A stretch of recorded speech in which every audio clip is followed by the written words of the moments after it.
I have set the start frequency and stop frequency here. Stop frequency is 4 megahertz. Now I am trying to save the calibration. Setting the frequency is known as calibration. I am trying to save it. See, fail right. That means it cannot be saved. Reason is that there is no SD card inserted in this NanoVNA.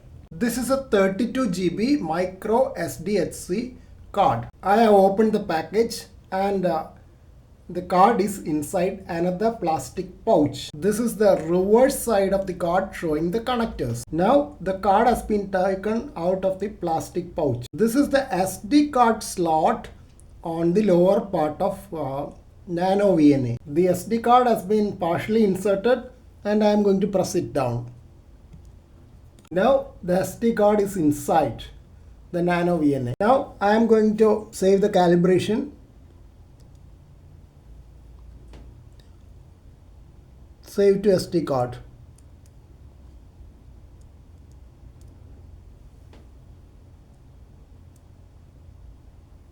See, it has been saved to SD card. The NanoVNA has been switched off and I'll switch it on again. You can see that the calibration has gone back to the previous situation. You can see 50 and 900 here.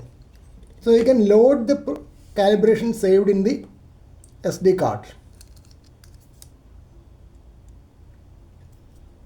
You can see you choose SD card and load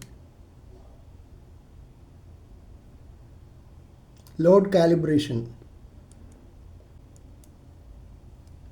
This is the calibration which I have stored. You can see it has come as 3 to 4 megahertz. That is what I had initially stored. So it has come right here.